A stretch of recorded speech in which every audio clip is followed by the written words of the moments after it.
Oh yeah, Welcome back on the line. Welcome back. Hey man, we were just talking about some crazy comments we were getting on the YouTube channels, man. Some people just don't. I don't know where they're coming from with all this stuff. Uh, when you try to put out a message, it gets completely just jumbled up, and then people just make their own ideas or make their own messages out of those things. How that happens, I don't know. I think people either they're way smarter than me, or maybe I'm just not getting it. I don't know. Yeah. Thankfully, it's not on both channels. Yeah, thankfully, yeah, that's just in the green log, man. Hey, you know what? Whatever, I'll take it, man. It makes me a smarter person, if anything. Just realizing, what different perspectives and points of view, right? Yep. Yeah, we get a lot of we actually get a lot of comments on the military retirement podcast asking about VA stuff, and I just had one yesterday. I think it was asking about some VA stuff, and look, we try to put out as much information as we can. We definitely will point you to Clay and the CivDiv. We bring on a lot of guests from a lot of different backgrounds to try to explain some of this stuff because we're not experts on everything. We don't want to be. I don't think I certainly don't. So yeah, that's the gist of it. Just trying to get the information out there. If you do have questions, put them in the comments. Put them in the comments on LinkedIn. Reach out to us everywhere, and we will definitely get back with you. We'll research it. Vic is the research king. He's got the legal research background, and he researches everything. So he'll get to the bottom of it.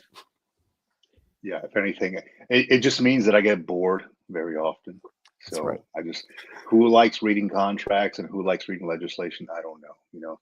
I should have went to law school a long time ago if that's the case, but I don't know, man. I love reading that stuff, if only just to educate myself, right? My kids look at me like, Dad, what the hell are you reading? Hey, I got these contracts. But it's not for anything that I'm doing. It's just things that I'm reading online. Just pull things research. Research. That's it. I want to hit two real quick things, and I don't know if you got anything to throw in here, and then we'll jump into this conversation. We've got Chris on already. Welcome, Chris. This is the crazy live stream that we do, and all the fun that comes with it. Usually, you're sitting in the green room, but hey, we do things differently once in a while. Love it. Thanks. So feel free to jump in and comment on these. But two things: if you're in the Georgia area. There's a great place down in the south of Georgia by what's the name of that air base down there, all the way down in the south. Anyways, look for VECTR online. It's one of the premier training centers in the country. They do training for veterans, for active duty folks. They do SAE certifications. They do I think they do truck driver training certifications, welding certifications, and all kinds of business and all kinds of other stuff. So they're like a one-stop shop if you're trying to figure out what you want to do, if you want to upskill a little bit. They've got two things going on. So they've got a coffee and camaraderie going on the 21st of March, starting at 10 a.m. So if you're in the Georgia area, if you're around whatever the bases are called nowadays, the one in Augusta, the one down in Savannah, if you got time to head down there, this is a great place. I've been there many, many times, talked with the staff, hung out with them. They're doing a lot of really good stuff down there. And when you go to the place and see it, you'll understand what I'm talking about. It's not just a dog and pony show. Like, they literally got some really good training opportunities down there for veterans, for active duty, for spouses. So check that out. The second one I want to bring up is a career fair that's going on the 19th of March from 10 a.m. to 1 p.m. I think they're doing it both in person and online. But again, if you just go check out Georgia Vector VECTR, you can link up with them and get all the information you need about any of this stuff. As it says, federal civilian jobs, aerospace, supply chain, all kinds of stuff in there, all kinds of stuff. So, and they actually do a lot of the training on site, and they have a lot of really good things set up in that building, a lot of good staff. People who care about veterans. So if you're looking for that. Kings Bay, is it? Is it Kings Bay, Georgia? No, it is. That's the last one? Robbins Air Force Base. If it's over by Robbins. Robbins, yep. Okay. Got it. Right outside the gate. Right all outside. Good info, man. All good info. Yep. Yeah. And those things are critical. Like that's the sort of thing we have an organization in Tennessee called Operation Stand Down Tennessee, and they do a lot of the same things. They actually have a program called Career Recon that is Mhm. it's a 2 week like in-person thing, and they work with Belmont University and bring in a whole bunch of like high-powered industry folks to sit down and talk with people. Yeah, and that's like that ability to kick your networking, into another mode, right? Like being able to get in there and actually meet folks who are doing the things that you're interested in doing, and not just listening to your buddy who's like, yeah, man, that sounds cool, but actually being able to talk to people. So yeah, and as you're scrolling, like the guys went by, he's their new director of the Clarksville office, Randall Johnson. Yeah, so they've got Stand Down has 3 offices in Tennessee now because they're trying to spread out and reach as many veterans as possible in the state. But Randall runs the office right outside of Fort Campbell, and so they participate in career fairs. They do resume workshops, industry days, like all kinds of stuff. And it's really like that thing of for a transitioning service member to be able to go in there and get with some folks who know some folks, right, and get you touch points in a variety of different places, whether that's a job opportunity, a training pipeline, whatever.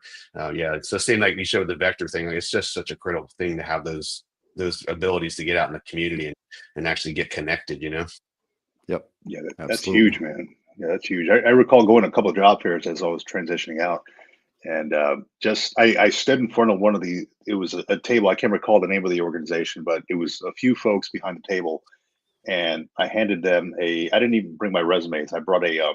I made a business card, and it had everything that I can do on the business card. Like here's how I can support your organization.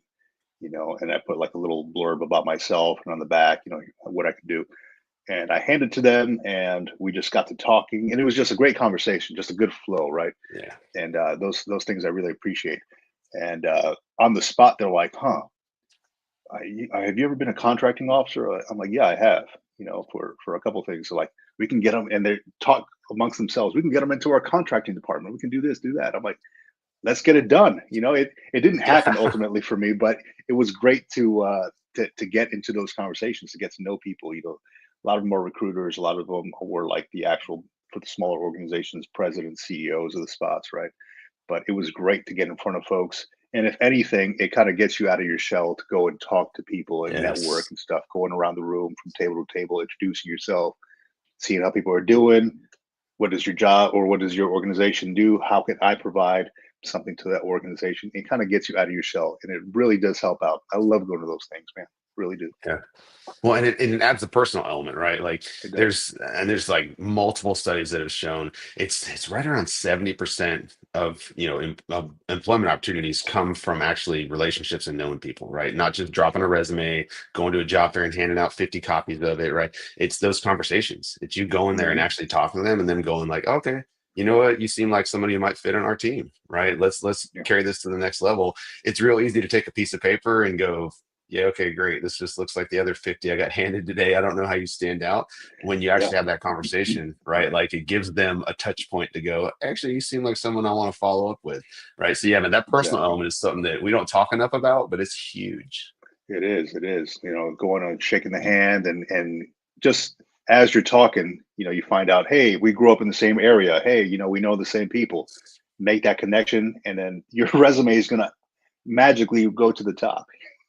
It's funny how that works, right? Exactly. Yeah, going to these job fairs and things like that, trying to do some networking. If you go in with the intent to just hand out resumes, you're probably better off just walking around and just having conversations. But I completely agree. That's kind of been my MO for the last few years. When I go to these job fairs, I just go Hmm. around, walk around, talk to people, ask them questions, get into an actual conversation. Don't even talk about the job stuff. Don't even talk about like Yeah. what's available.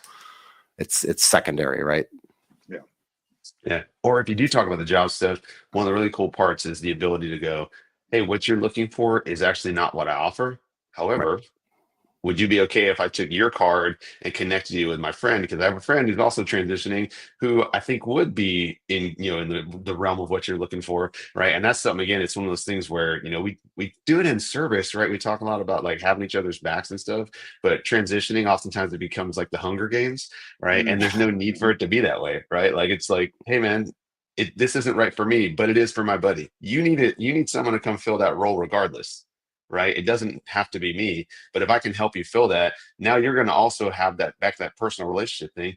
Next time something does come up, you're gonna be like, oh, remember that guy that helped us out? We should probably call him because actually we do have a role now that might fit for him, right? So it's this thing of like, it helps you while also helping one of your battle buddies, right, to pursue an opportunity. And that company gets a high level talent, sent their way that they wouldn't have talked to otherwise because they don't know your buddy, right? So it's wild how, this whole thing comes full circle when you really get after it, when you stop focusing just on the piece of paper and start remembering that, man, life's about relationships.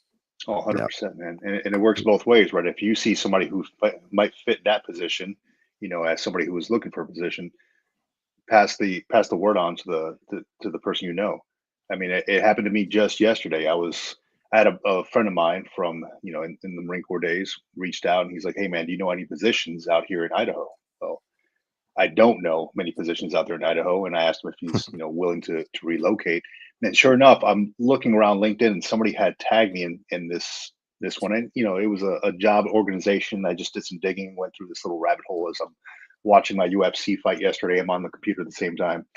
And yeah, it was a military honors facilitator job in Idaho. And I'm like, dude, this is exactly where you live, man. Apply now. I mean, he's done it. I've done the military honor thing. Yeah. Yeah, let's do it. Let's get him on board. So I know he was just looking for something, but it's just good. It feels good to just, pass it on. Like, it's not good for me. It's good for you. Let's get you on board with that, man. Yeah, it feels good. 100%. So now that we've got the conversation warmed up, let's actually backtrack just 2 steps and let's find out who you are, Chris, where you're coming from, what you do, and like veteran background, those kind of things. Okay. Yeah, sure. So I retired last year from the Army, 26 years. It's kind of a weird 26-year period because I had a break in service. And I started out as a enlisted guy. I was a UH-60 Black Hawk repairer and crew chief. Did that for about 9 years. Got out and went to college with the intent of coming right back on active duty. I was going to go to do the ROTC thing, all that. And then my wife and I decided that, we'd see the whole is the grass greener thing, right? Long story short, it's not. But we'll get back to that. But so I spent a few years working as a journalist. I started out doing high school sports. I was a bureau chief down actually in Savannah, Georgia. It's funny since since just shared some stuff from Georgia. And then I was out for right about 6 years and then came back active duty with the intention of doing the OCS route, which I eventually was able to do. But that was in 2007 when I came back on active duty. And then did the OCS route, ended up being a logistics officer in the Army, which led to one of just the coolest opportunities I ever had in the military. And that was going to serve with the 160th Special Operations Aviation Regiment out of Fort Campbell. Just a whole different level of professionalism and expertise in an organization like that, and to be there as a support role and really be able to help out. It's kind of cool because there's this conversation we have a lot with the support folks specifically, and it's that that acknowledgement that, hey, your valued organization is not directly tied to how close you are to the X, right?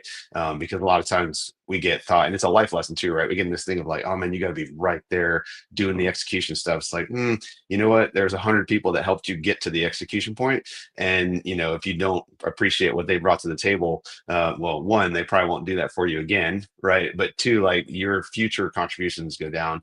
But yeah, so that led to my last job in the Army. I was able to switch over to being a public affairs officer, which whole different conversation about that we can have sometime. But it's really interesting in the Army because it's the only branch where public affairs is not an actual career field. It's a functional area. So you do something else first, and then you become a public affairs officer, which is one of the reasons why a lot of public affairs officers in the Army specifically are really, more senior folks that seem like they're just learning the task, because they really are, right? Because they're going to that role as a captain or a junior major and being like the leader of a shop with a skill set that they picked up, like a week ago, right? So it's definitely a challenging role doing things like that.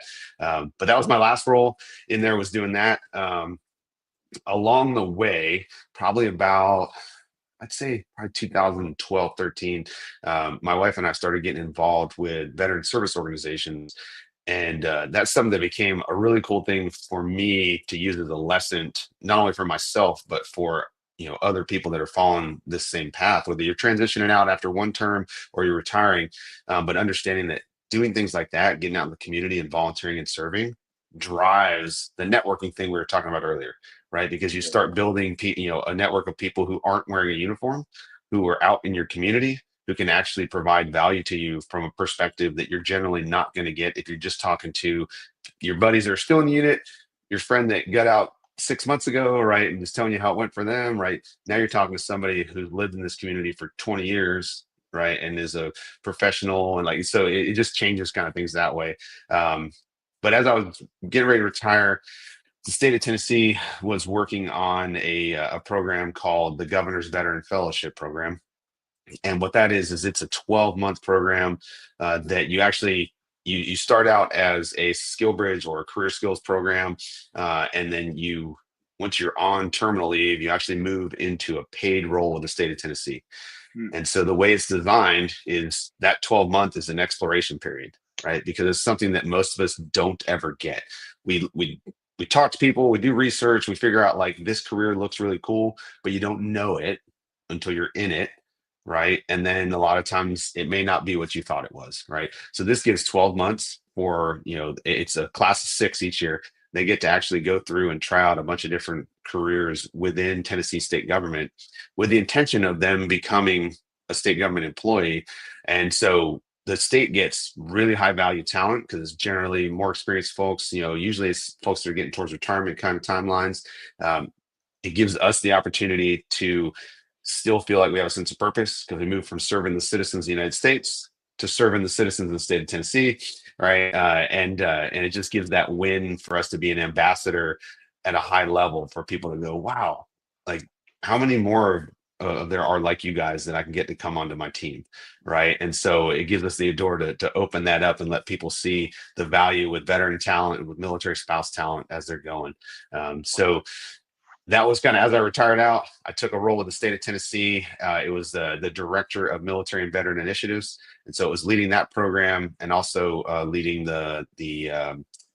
it's called the Tri-Stars and Stripes Council, but it's Tennessee's version of an Armed Forces Council to drive some recommendations for policy and things like that that will help support service members, veterans, and their families. And then that led to where I am right now, which I'm actually serving as the Chief of Staff and Strategy for the Department of General Services for the state of Tennessee, which is it's basically the engine that runs state government. So our department has all the mail and printing services, the real estate assets, vehicle assets, all those sorts of things that help provide the agencies in the state that do direct services with Tennessee citizens. Like we're the background that's given all that stuff. So for me, it kind of is full circle coming back to a logistics background in the military of being like, hey man, these are the support elements that drive the mission, right? So yeah, that's right. But that takes me to where we are right now. That's right. No, that's awesome, Chris. Hey, so quick question on this, the whole paid internship that you mentioned. It's similar to like a skill bridge. Very interested in that because we have talked, John and I have talked about skill bridge a lot in the past, and I know that skill bridge, if a position doesn't fit well with you, it's kind of like it's a one-time shot, right? Yeah. Is that how it is with this Tennessee internship, or can you move around there to see what fits well? Yeah, so you get to move around, and I'll give a shameless plug here, which is that right now Tennessee is the only state that's doing this, right? And so what we talk a lot about is we love being the first. We don't want to be the only because we think this is something that some other states can pick up and run with and be able to to put it into effect because it is a huge value to the transitioning service member, but also to the state government, right? But to answer your question on it, how it works is it's split into 3 4-month phases. So the first 4 months is you're really it's kind of an introduction to state operations, right? Just like the military, getting into state government, you have no idea the depth and breadth of what this really is, right? So it's that 4 months of really getting to wrap your head around what that looks like. During that period, we have 23 state agencies. So our veteran fellows get to sit down with the executive leadership team of every single agency in the state, right? This is the sort of access that no one gets, right? But these 6 veteran fellows, they get this access, right? And what that drives is them having conversations that say, hey, tell me what your wicked problems are. Tell me what your initiatives are. What are your strategic goals? Let me start thinking through where I think I can help. Right. And then I'm going to have a follow-on conversation with you to see where I might be able to leverage some of my talents onto what your team is doing, with the hope of eventually getting a role there. Right. While they're doing that in phase one, they do have a host agency. So they're doing work. They're helping out with some sort of a project. Over the last couple of years, we've had everything from emergency management to Department of Transportation, veteran services, health, Department of Corrections, right? So we've had veterans that have been able to help out in a variety of different areas in the state. And then the second phase of this is they take on projects. So those conversations with the executive leadership teams drive proposals for projects where those departments think that me, Chris, can fit in on their team and help out. We average about 3 projects each for 4 months. And so there's some time allocation there, right? Time management for us to work through. And the goal there is we want the fellow to have the opportunity to make significant contributions, but not lead a project, right? Because if I choose not to work in your department, Vic, like now I left you in the lurch if you handed me the project and said, lead it. Exactly. Right? But if I take a significant role, I don't want to be the guy, updating the Excel spreadsheet, but I think I can really help you move the ball, right? If I get in there and take a role there.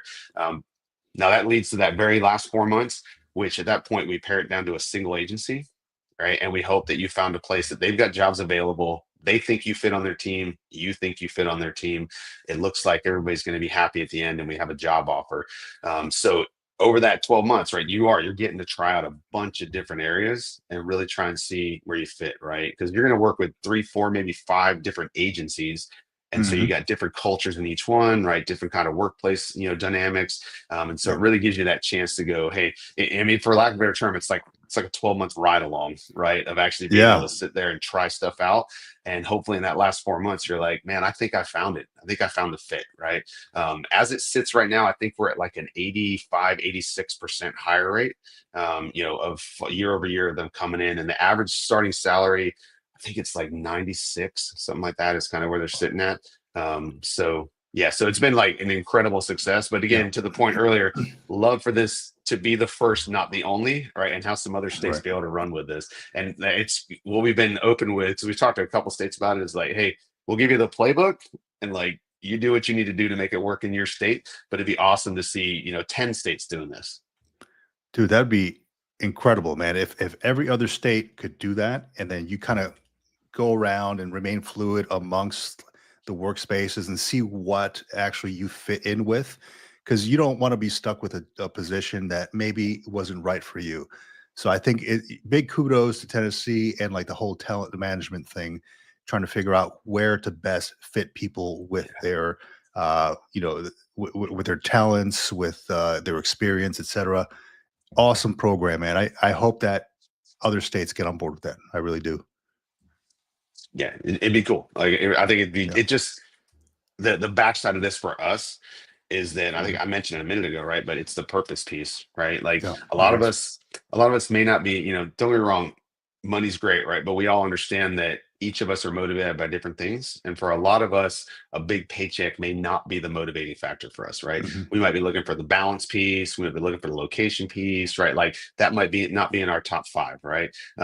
So something like this, this might not pay $200,000 a year, right? But you're only working 37 and a half hours a week, what we talk about, right? Because you get like a 30-minute lunch break each day, right? Like we got, state holidays, right? Things like that. There's the state of Tennessee has what we call alternative workplace solutions, which is basically our work from home thing. So, hey man, I got something going on with the kids today. They got a soccer game at 3. So I'm going to work from the house today. Right. And then, log off at 4 o'clock and go to my kid's soccer game, whatever. Right. Like, so all about that kind of thing. Awesome. Yeah. So that's the thing for us, right? We see it as the ability to find some of those things that we probably put off while we're in the military. Right. And our family, took the sacrifice on for that. So we get to get a little bit of that back for ourselves, while also that purpose piece, right? Like, hey man, when you're in the military, right, it's right over your heart. You know exactly who you're serving, US, whichever branch you have, right? And so now you're like, cool, I'm still serving the citizens. I'm still part of something bigger than myself. And so it gets us that piece that kind of fulfills us, inside as well. Right. Oh man, I would gladly take time with the family over a $200,000 job. Gladly. It don't matter if it pays me 50, 60, 70,000. It's the purpose piece, like you mentioned, and it really it's all encompassing of family life, that work-life balance. Yeah. If you make 200,000, you may not see your family until after they're asleep or whatever. It's crazy. Do they tie in at all with the since it's a state level run thing? Do they tie back in with like the National Guard Bureau of Tennessee? And do they have ways to kind of spider web and connect that together with the other National Guard bureaus across the country? It's an interesting question, and we've had that discussion. I think that the short answer right now is not yet, right? Because what we're trying to get to is figuring that out. Because that's something where we've talked with the Tennessee National Guard leadership about the fact that, hey, you may have someone who's looking for something like this, who's an M-Day kind of a service member who's like, hey, I'd love to serve with the state. Right now, I work for insert company here, right? Like, and I'd love to be able to work for the state and have that. And one second part of that was kind of cool is state government works really well with the Guard, right? So a lot of those protections that we have to, that we have to talk a lot of times with, with private sector companies on, it's a little easier conversation for that service member to go like, hey, I got drill weekend, so I'm going to leave Friday at 1, right? Or whatever. Oh, hey, by the way, I got, my annual training coming up, right? Those conversations are much easier had in a state government role than a lot of times they're on the outside. So that's a benefit. But it's just one of the things now trying to figure out what that will look like long term and get to a point with them where they can make sure that works. Because and what's kind of cool on a side note for that is Tennessee just did a big push about a week ago. The National Guard here is finally like fully staffed. I think it's the first time in a while, and it's something that not a lot of states are able to say. It's like, hey man, we've got all of our roles filled right now. So if you were to take that and then say, oh, by the way, as part of our retention piece, we're trying to get 1 or 2 of you a year into this fellowship program, right? Like, I mean, I think it would be just an awesome tie-in. Yeah, it seems like the National Guard, maybe not the National Guard, I'm not 100% sure, but I know the Army Reserve for sure, and then I'm sure other reserve elements and Compo 2 and 3 elements of other branches of service. I feel like they don't get those kind of training with industry opportunities. They don't get like the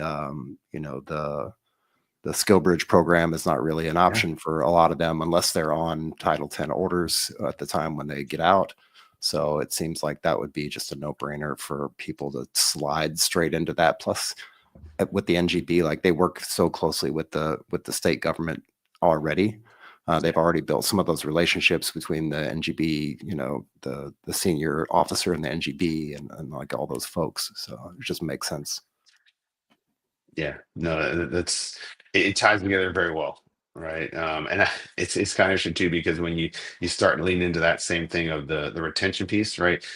We see a lot on the Guard side where someone's making, hey, I'm driving 3 hours to go to this Guard unit, right? Because there isn't a good job for me out there, right? Well, maybe suddenly we're able to find a place with like, oh, hey, you know what? We've got a Department of Transportation office out there, and we have a program manager job opener, right? Like and suddenly you're interested in that, and you're lining that up, and your family's moving, and now you're 30 minutes away from the Armory, right? Like, and you're more likely to keep being a guardsman because you're not spending 3 hours every weekend driving back and forth, right? So little things like that I think a lot of times we don't necessarily factor in, but become a really big deal for someone who's trying to decide if it's right for their family for them to continue serving in the Guard. That's right.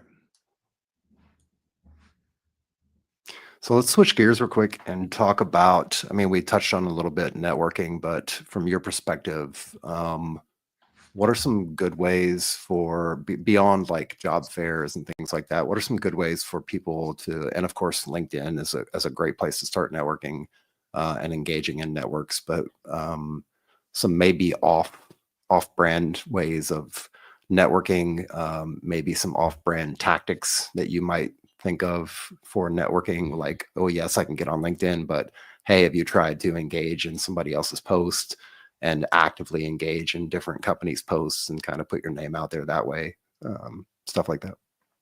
Yeah, no, and I love that part you just tossed out there, being engaged with like responding to their social media content, whether it's on LinkedIn or other places, right? I think you're right. That's something that a lot of us, we click like and we don't like, okay, cool. 72 people click like. I'm I'm probably not going to talk to any of them, right? But you were the one that actually said, hey, this looks really cool. I'd love to know more. Or have you thought about adding this component or something, right? You've actually started to showcase the way you think about it, but also the fact that you're thinking about it for my company. So you're like, oh, okay, yeah, let's, maybe suddenly, hey man, send me a private message, right? Whatever, right? And it starts a conversation that may lead somewhere, may not, right? But it's each one of those conversations makes you a little bit better at the ability to have that conversation, right? And start talking to someone outside of the military sphere, because that's the other side of it. We see it a lot, and you guys have seen it, where we get in the room and like we start dropping acronyms or an F-bomb, or you're like, right, and that you kind of ruined it before you really even got rolling. But the more of those conversations you have, the more you practice those things, and you start getting out of using the acronyms. You start remembering, okay, deliberately don't drop an F-bomb, right? Like you start remembering those things, right, and avoiding them, and start to kind of show that you're culturally aware of what it looks like on the outside. And so in terms of like just networking outside of the box kind of thing, I guess, but I mentioned a minute ago for me and my wife, and that was veteran service organizations, right? And other community organizations. It doesn't have to be a VSO, right? Maybe, you want to teach Sunday school or coach your kid's soccer team at the Y, or whatever it might be. Anything you can do that gets you off post and engaged with people that are not in the military, right? That thing is such a strong thing, because it goes back to those conversations I mentioned a minute ago, but it also gives you the opportunity to talk to people who have a perspective that doesn't revolve around the Department of Defense, right? So many of us, we have no desire to be a part of the DoD when we get out, right? We're looking for something else, whatever it might be, and getting out there and talking to those folks. A lot of our community wants to start on, some sort of an entrepreneurial endeavor when they get out, right? How do you get that conversation going?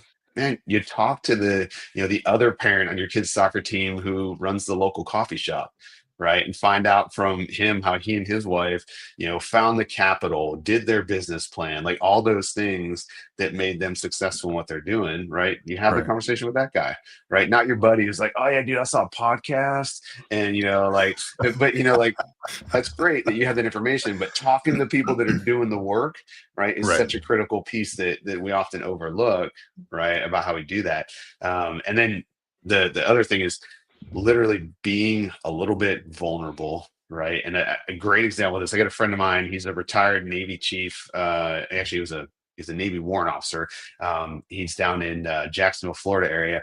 So his job post-military was one that he was sitting in the bleachers, I think it was at his daughter's soccer game, and talking to a guy next to him. And the guy's like, hey, like, what do you do? They did the whole, like, the 5 W's, who are you kind of thing, right? And then he just happened to drop in there. He's like, well, hey, I'm getting to retire soon, and I'm not really sure what the next step is. And I'm kind of looking, which led to the other guy going, well, what kind of stuff are you interested in? What have you thought about? Right. And they had like a 45-minute conversation, which ended with the other guy going, well, hey, I happen to be a vice president at like Toyota here, and that, and so it led to like a really good job with them, right? And it all came because he was vulnerable enough to go, hey, you know what? I'm getting ready to have a change, and I don't know what it looks like. Right. And it's a hard thing to do, right? To be vulnerable like that, because, we grow up in the military being told like, no, man, you got to do it. You just got to go. You got to know it. You got to execute. You got like all those buzzwords. Right. And being the guy who's like, I have a question. I don't know what we're doing. Right. We'll get you ridiculed. Right. But when you're making that change, not being willing to be that guy is what's going to put you and your family in jeopardy, because you're going to either take a role that you don't like, and then 6 months later, you'll be looking for another one. Take a role that you don't like, and the next 5 years, you're going to hate it, right? And resent working there, right? Like, but you can avoid some of those things by being willing to open up a little bit and have a conversation that's like, hey, I don't know what this looks like, right? Guess what? I spent 26 years in the Army. Getting out, like, I can't tell you what corporate America looks like because I don't know it. So for me to go into a room with you and be like, John, let me tell you exactly what I'm going to do here. Oh, okay. Yeah. Tell me about my company that you know nothing about. Let's go. Right. Like, here's my 5-paragraph op order for your company. Yeah. Right. Which that leads to, like we were talking earlier about those conversations and callbacks. That leads to the, hey man, great. Thanks for coming in. Yeah. It's like going up to your boss while you're still in uniform. Hey, I'm retiring. Got any tips for me? It's like, dude, he's never retired before. Who are you asking? Ask the people who are boots on the ground. Ask the people who are already involved in that, right? And I think that's the good part about LinkedIn, right? I mean, people have their taglines on there, exactly what they're doing. So if you want to get into, I don't know, engineering or whatever, industrial engineering, just put it in the search bar. All the people come up there. If you want to get into something like, I don't know, some company, put it in the search bar, or they even post their jobs on there. I mean, I've applied to a couple of them, just putting the search on there. Hey, is hiring in my area, and then just whatever comes up, research that stuff, talk to the people. That's one thing that I've learned that I've gotten good feedback on too, is if there's a job that you're interested in, like on LinkedIn, there's usually a recruiter or somebody in that organization attached to it. Reach out like, hey, look, I'm interested in this position. Anything I should know? I'm applying to it, et cetera, et cetera. It's a flow. It's a conversation there. Oh, thanks for your interest. We're looking for this. Oh, awesome. I'm looking at applying. And it kind of put your name out there, so you're kind of top of mind. Yeah. And I'll add one thing to this too, and then kind of taking that next step. So there's a company, and they're not based in Tennessee, but they're doing a lot of work here right now. So it's called Transition Overwatch. And the guy that started it, his name's Sean Ofelt. He lives in Virginia Beach. And they have a couple folks on the ground here in Tennessee. And one thing that they're doing right now, and they've gone through a couple iterations of their model over the last few years, and they've been trying to figure out kind of where they fit in and how they best provide value to a transitioning service member. But one thing that we talked a lot about here recently is for lack of a better term, the pay it forward model, right? So currently, I decided, hey, you know what? I'm retiring in 12 months. Let me go ahead and start my LinkedIn, start doing those things right. I have no connections. I'm sending cold connection requests to people just based on like, oh man, I'm interested in engineering. You're an engineer. Would you connect with me, right? You don't know who I am. You don't know what value I have. I have 5 connections. So you're like, I don't know if I want to connect with this guy, right? So what we talked a lot about is flipping that script. Instead of putting the onus on me as a service member to cold build a network, right? For us as the people who have 5,000 connections, whatever on LinkedIn, to be like, hey man, let's talk. Let's figure out what areas you're in. I'll make the connection request for you. Yeah. Right. Now, John gets a connection request from Chris for Bob, who has 5 connections, but because I contacted you to say, hey, are you willing to talk to this guy? I bring a little bit of social capital, right, for you to have that connection, right? But instead of making that service member have to go from zero and try and figure it out, we let those of us who walk that path use a little bit of our social capital we've built, right, to help that service member figure out what that next looks like by opening some doors for them. Right. And it's been amazing. We've just been doing this a little while now. Like I've been doing it for a while. It's kind of interesting. Last year we had a Commit Foundation event here in Nashville, and we had, I think it was like 6 or 7 people who had expressed interest in staying in Tennessee.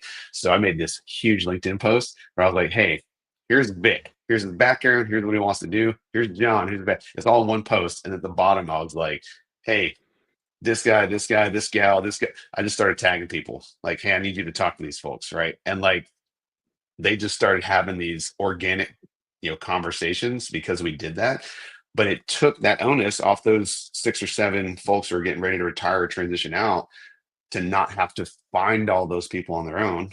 Right. And at that point, now, once we open the door, now it's on you. Hey, I'm going to sit down with Vic. We're going to have a cup of coffee. We're going to talk a little bit. And then I'm going to, hopefully remember to ask him at the end, hey, do you have a couple of other people you think I should talk to? Right. And now Vic's going to open 2 more doors. Right. And then those 2 people are going to 2 more. Right. And now instead of me having to, hey, will you please connect with me? And you don't know me from Adam. Right. Like we're actually using the network that we've all built to help each of those people get in there quicker. Right. And we've seen, some just, I don't want to say crazy success in terms of like job opportunities. I don't know exactly how all those have ended up, but for the connections, right. Like every single person that we've done that for, they've gone, hey man, like that conversation led to 3 other interviews at a company and people going like, oh man, here's a role that we haven't advertised yet. Right. Like, so those kind of things where we're back to the relationships. You're now inside the decision cycle, right, of those companies. And they know where you are. They know the value you potentially bring, and they're thinking about you before, you're dropping your resume, right? Yeah, it's an interesting concept to look at it that way, to really take that onus and put it on us as the folks who will walk that path, just like you guys do with the podcast, right? To go, hey man, between the two of you and all the guests you bring on, like, you're bringing knowledge from people who have lived this, who can help the next person maybe have a smoother experience as they go through it. Oh, 100%, man. And it also helps out that, I'm looking at your LinkedIn page now. You're consistent with your uploads, right? You got the video uploads, you got, spitting out some good knowledge on there. I think consistency is good. And I read it somewhere in the past, like, don't just use these platforms or your networks in these platforms when you need something. Also contribute back to something, contribute back, link people, do the warm handoff or the warm introduction to folks. Because too many people just use it when they need it and they don't actually put any effort into actually like making the platform better. Yeah. Well, and it's funny you said that's something we talked a lot, because I mean, shoot, we see it now. Vic, we were talking about your personal experience not too long ago, right?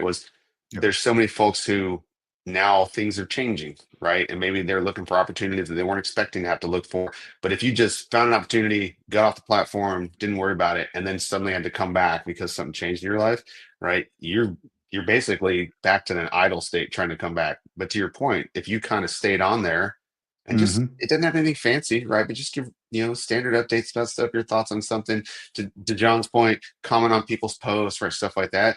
Now, when something may change in your life and you get on there and go, hey, oh, bro, I see you 3 times a week on here. Like, I'm seeing your content. I know you. Like, I'm more likely to reach out versus, oh yeah, Vic. Yeah, I saw that guy like a year ago and then he just disappeared, but now he's back because he needs me, right? Like, yeah. Oh yeah, you can't use people like that, man. You got to be consistent with it. Exactly. Absolutely. Fair weather friend syndrome is what it sounds like to me. Yeah. Yes.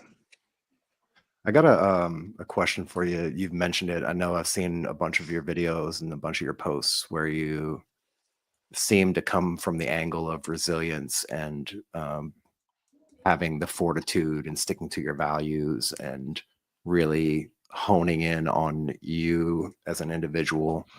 As far as building vulnerability, like, you just retired within this last year, and I'm not sure, I'm guessing that you didn't come out of the gate just kind of being this social butterfly and being able to put the stuff out there into the world. And a lot of it is very vulnerable, what you put out there.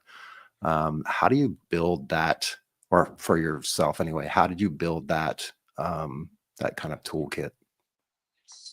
So mine's been an interesting journey to get to that point. And it's funny, like, to your point. So it's kind of weird.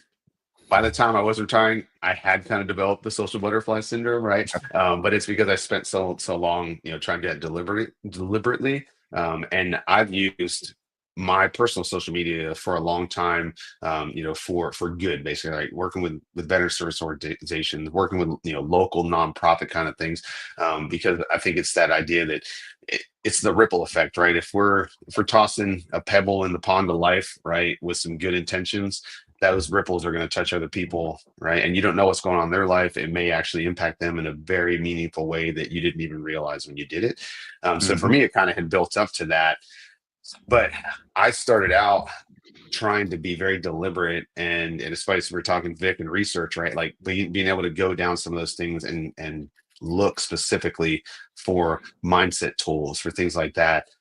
There's actually, so a friend of mine, her name is Darlene Marshall, and she goes by Coach Darlene, if you were to look her up. And she's got like a Substack, and she has a podcast, and everything. But she's the personal trainer, but is rooted in positive psychology. So she actually has a master's degree from Penn, right, leading that. So being able to actually follow people like that, right, and listen to their content and think it through, those are very powerful. It's easy for us to, back to the conversation we're having earlier with relationships, it's easy for us to stay stuck in that mode of like just other veterans and other military members, a lot of which has that, like, I call it the angry bro vet kind of content, right? Like the rants, the yelling, they don't understand us, all that stuff. It's like, well, they don't understand us because you intentionally exclude the general public from having the conversation, right? And so if you're not talking to someone who's never served and explaining why we think certain ways, why we've had certain experiences, they never will have the opportunity to understand us, right?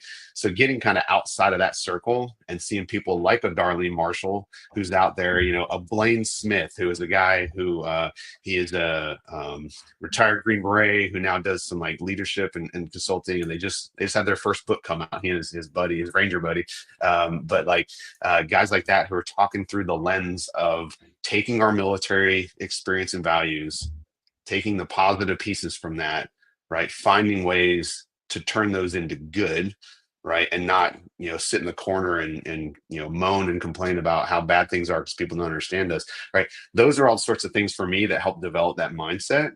And then it became a thing of putting it into practice, right? So I've honed mine over the years by actually doing those things, talking to the people about them. The videos that I do, right? Like, and you guys have seen them, but you know, I do 2 videos a day, and they've been transitioning over the last year. I started out doing a lot of character strengths and things like that. But what we're doing right now is people are submitting quotes, and we take a quote and we break it down into like positive psychology and how you can take that and like understand the mindset of what that looks like, but then also some action steps, right? So like today, we're doing one, and it was a quote on happiness from Buddha, right? But it comes down to that idea of like, hey, happiness isn't like a finish line, right? It's a way you live your life, right? But like, so for me, that's kind of how it's became this thing of not just reading those things and doing the research, but then taking very deliberate steps to put them into practice. Right. And some of the simple stuff that we laughed at in the military, right? Like there's a concept in the resiliency stuff in the military called hunting the good stuff. Right. And whenever you do it, people are like, oh yeah, here we go. Da, da, da, right. Because it's that old thing of like, be the ball, not the egg. Right. Like when we hear all the things, right. But something as simple as hunt the good stuff becomes a powerful thing when you're going through a moment of transition, like, you know, like this, because it forces you to look for moments of gratitude. Right. Like, okay, yeah, I had 5 conversations today.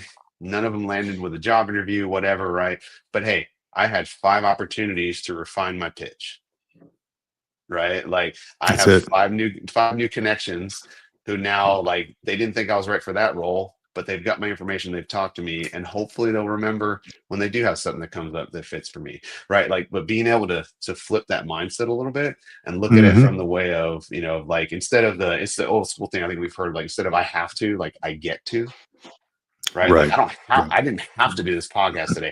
I get to do this podcast today and talk with you guys, right? And like it just shifts your focus from feeling like external things are controlling our life to reminding ourselves that like, no, man, like I have control over these things, right? I can make choices in what I do here, right? And it's a tough thing to do. Like I talk about it as it's something simple, and it's not simple, right? It really does take a mind shift, you know, a mindset shift in how you do it. But it's something that if you're deliberate about it and you get after it, it really becomes a powerful opportunity. You know, and I've seen it for me personally, you know, in the last year, I've actually, you know, I've changed jobs a couple times, right? Like, even, you know, I left a state role, state government, and then came back with another one within a couple of months, right? But that was a big decision for my family, what we were going to do with it, right? But I could have sat there and been upset and mad and angry and tried to figure out, you know, all the bad things that this was going to lead to us, right? But instead, we saw it as, you know, this is an opportunity. This wasn't the right fit for me, and now we have the opportunity. You know, we're very fortunate to have like my retirement check, stuff like that. So, you know, like it wasn't the end of the world. So we're very fortunate to have that, but we're also able to look at it as, hey, this is a chance for me to find a better fit, right? So again, it's not an easy thing, but if you can like be very deliberate about trying to get that mindset shift, right, it really helps with the overall view of this moment in your life of transition, where it's like, yeah, this is going to be hard, right? Like none of us try and fool each other with this thing of like, bro, you got it, it's going to be easy. Like we all get it. This is going to be hard, right? But it doesn't have to be hard, like bang your head against the wall hard, right? It can just be a challenge like all the other ones we accomplished while we were in the military, right? This just be another one that we look at that way, right? With an end state that we want to pursue. So yeah, so I ran my mouth for a while on that one, but like being very deliberate about his thing. Yeah, I like it all, man. It's when things get hard, it's that time where you have to take a step back, regroup, refocus, and then see the bigger picture, right? This is happening for a reason, but I can't live in this moment all the time. I can't stew in this all the time because I can't move forward, you know? And nothing's going to happen if you're marching in place. Basically, you got to put one step forward and figure something out. I mean, we as prior military understand that more than anybody, right? Like you the mission continues one way or another, right? So what's next? What's next? If you stay marching in place, you'll never get anywhere. And I'm glad you brought that up, man. It really it is a mindset thing. It really is. And I put it up on my LinkedIn as well recently. And when the whole federal employee thing happened, the whole termination thing, and I was getting calls from people. Like when I put it up on my LinkedIn, my phone started blowing up from old buddies of mine, old master sergeants, chief warrant officers that I worked with, family members, like, hey, is everything okay? Everything okay? My mother-in-law called me, everything all right, and I'm like, I'm great. I'm great, and they're like, how? I'm like, because if I let this thing eat at me, I'm never going to get anywhere. I'm not going to bang my head. What is that going to, it's just going to give me a headache. I'm going to move forward in some way, shape or form. I'm going to continue networking. I'm going to continue doing what I'm doing. I'm going to establish a new routine and just see what I can figure out now. And this actually, I see it as a gift. It gives me a chance to do what I really want to do now. It opened up so many doors for me. So and it only happened this week, right? So it's still fresh. Yeah. But I mean, you're absolutely right with that. It's like when something gets hard, we as veterans, more than anybody, know we need to sit back or step back, adapt, improvise, and overcome, and figure out what the next step is. 100%, man. Yeah. And something that I've been talking a lot about lately is things like this are a speed bump, not a stop sign, right? And if you look at it that way and we go, hey, man, there's opportunity in front of me, right? I had to slow down for a second and take it in and figure out, what it looks like. And maybe when I do get to, maybe after that speed bump, I'm taking a detour and going a different direction than I was originally, right? But it's not a stop sign. It's not the end of the world, right? Like there's going to be other opportunities out there, and I think it's funny because before we started this, this episode, Vic and I had just a quick conversation. We were talking about that thing of, hey, you know what? We also have to remember there's a human element to this, right? Yeah. Like, and that is, especially when we look at all the federal jobs right now, things like that. I mean, these are people who not all are fortunate enough to have a retirement check, some of that. We got a lot of our brothers and sisters that are going through something, and it's a much harder conversation for them than for some of us, right? That's so right.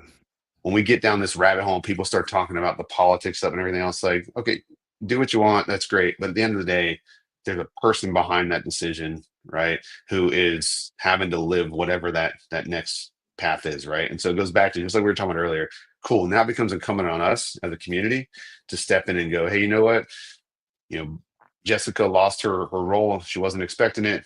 Now we can come together and start connecting Jessica with some other folks within our networks, right? And hopefully help her have this speed bump be one that's not incredibly impactful on her family, right? Because to your point, Vic, it opens some doors that maybe she didn't expect, right? But that's the thing, like just for us all to remember that human element of it's our brothers and sisters who are going through this, right? And now it's time for us to kind of circle the wagons, if you will, and be like, you know what? Let me know what you're looking for. Send me your updated resume. Let me open some doors for you.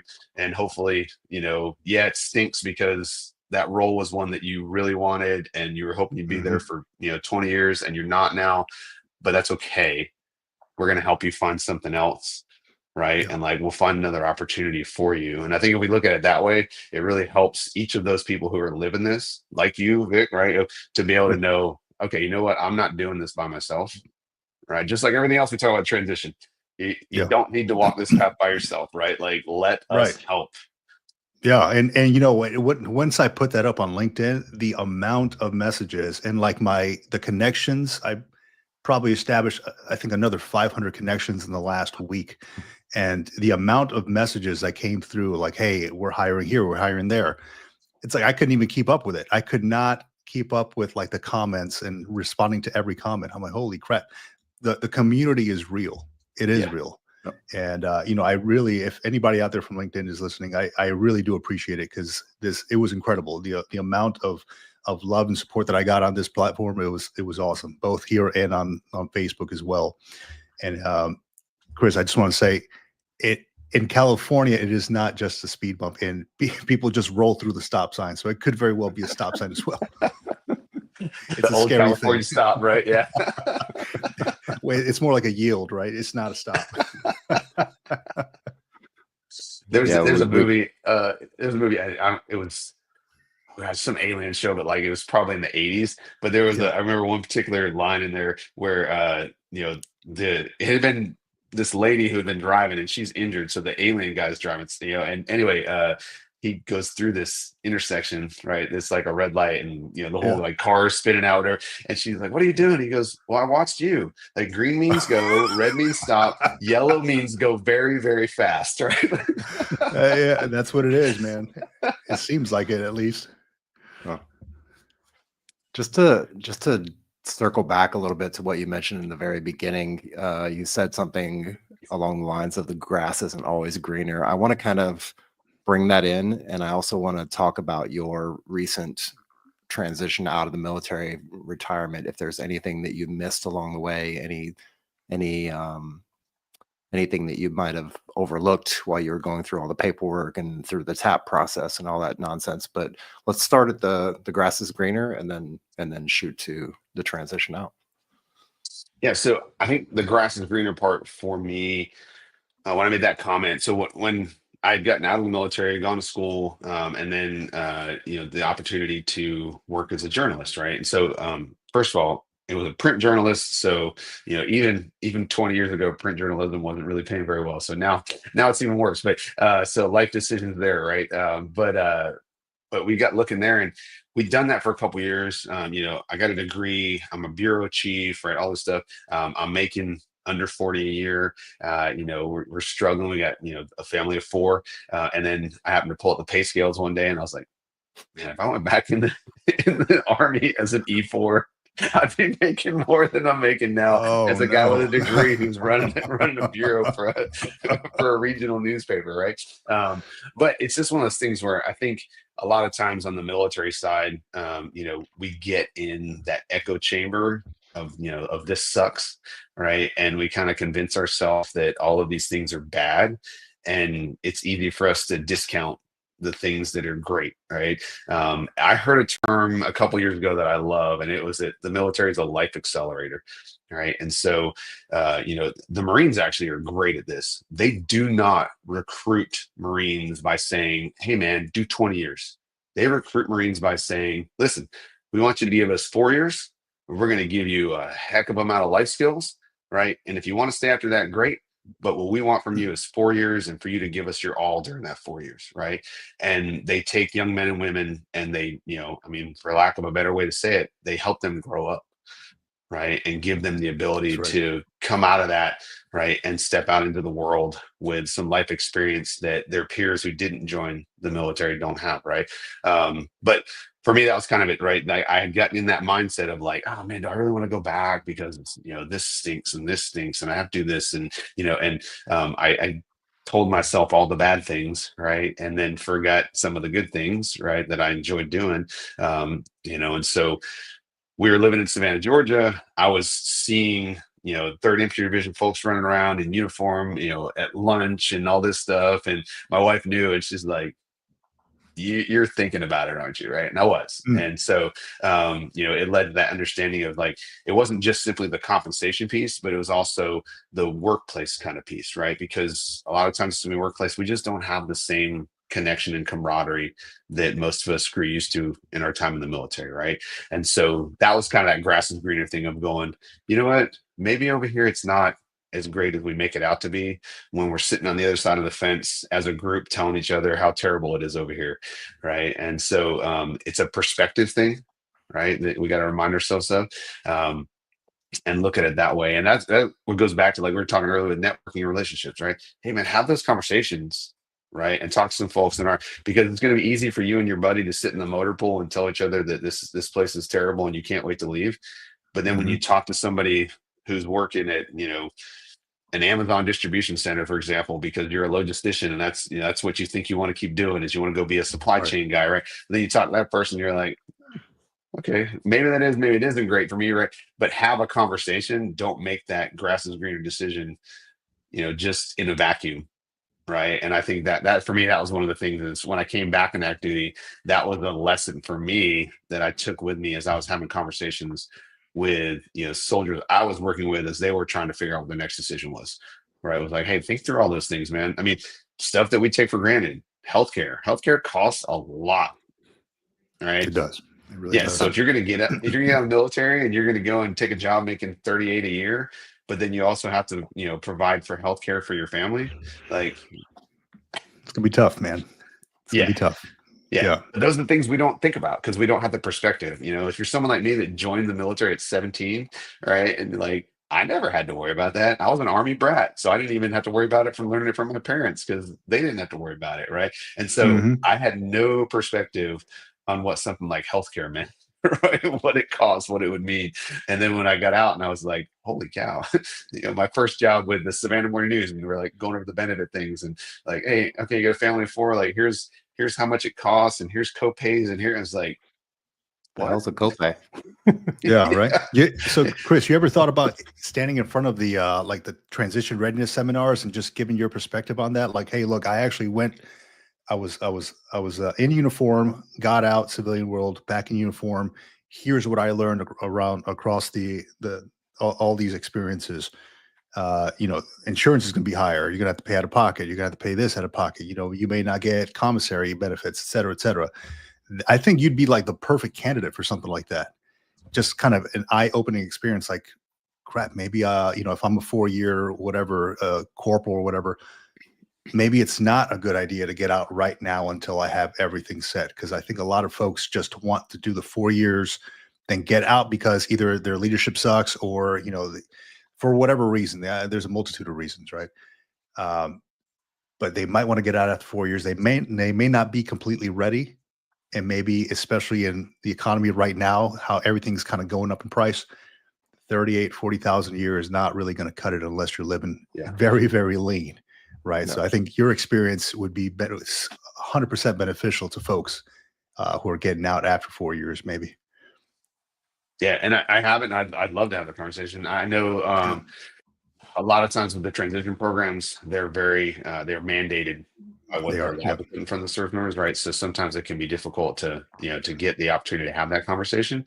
Trust me, we've tried. Yeah. Trust me. Yeah. I love it, right? Yeah, and we've seen it at Fort Campbell here, right? We've got a great relationship with the team here, but there's just certain things they're not allowed to do. Like, great example of this is we have technical colleges in Tennessee that have great training programs that could lead to jobs with Nissan, Ford, things like that are technical jobs making $30 an hour, right? But it's a training pipeline. It's not an employment opportunity. And so because of the way the transition assistance thing is set up, because it's employment based, it's hard to get that information in front of the service member, right? Because they're required to basically find jobs, right? That's what they're designed to do, right? And so, yeah, it's really hard to have that conversation. But yeah, I'd love to, because I think it's great to be able to, to have that perspective. And I think it's something that for so many of us, we don't get a message in a way that's I want to say it's not powerful, but it's digestible, right? Because oftentimes that message comes across from a leadership thing of like, I'm just trying to get you to, to re-up. Like, it's not the point. If you choose to re-up, great, right? And if you're set up perfectly, and actually, this is a great example of this. We had a young man. He was an 88 Mike, so he's a truck driver in the Army. He was getting out as a specialist. He'd done his 4 years. And, we sat him down like, hey, let's talk through kind of what the next step looks for you. Single guy. He had he drove this nice Tahoe that he had bought at a city auction for cash, right? It was an old like fireman, fire chief like thing, right? So no car payment, right? He was going back to, I think, Illinois, right? Like his mom lived alone, had a 3-bedroom house. So he was going to go and stay with her while he went to college. Illinois does free tuition for veterans. So he's getting his GI Bill, right? So like we sat down and talked with him. We're like, you're good, right? So there's plenty of service members who have come up with a good plan, right? But I think you're right. Like a lot of times that plan can be impacted by some things that we might not have thought of. So having someone who's like, hey man, all I'm trying to do is make sure that you're making the decision that's best for your family with as much information as we can give you, right? And I think the other side of that is sometimes when it's coming from your leadership, especially if it's been leadership that you don't trust, you don't like, right? It's easy for you to shut that lens off and be like, Yes. hey, you know what? Cool. Yeah, you talk. I'm not listening. Right. Yep. So when Right. someone like us comes in, like you're like, okay, what are you talking about? Like maybe I will listen to you. Right. Yeah. Yeah. Yeah, I'm in talks with the Army Transition Assistance Program folks up in Fort Knox. It's still called Fort Knox, right? Yeah. So I've reached out to them. We're in conversation. We're sending some emails and messages back and forth. So if I can get that linked up and put together, and if you want to be a part of that, I can definitely loop you into it. Yeah, that'd be awesome. Yeah. It would be really good. And the second part of your question, John, I think the big thing is the second part of your question was kind of like, what didn't you know type stuff, right? Like little missteps that you make coming out. And I think the biggest one there, and it kind of goes similar to the conversation we just had, benefits is the big one, right? Because again, we don't know how to have that conversation, right? That there really isn't an information source within the TAP process that is designed to teach that to us, right? There are some nonprofits, some external things that they try and help with that, but they're access limited sometimes, right? They can only help so many people. There's hundreds of thousands of service members getting out of the military every year, right? But I think that was the big one, because you go into something, and like we're in the state of Tennessee, there's health benefits, there's like vision, there's dental, there's a 401k, there's a retirement plan, there's like all of these things that I didn't have any perspective on because I never had a reason to, because in the military we didn't have to worry about it, right? Now I need to learn how to have that conversation, right? And I was fortunate enough that the state has some folks in the HR realm who are really good at having those talks and sitting down with you and answering those questions. Not every company may have that, and not every one of us is going to be willing to go, hey, I don't know what that means.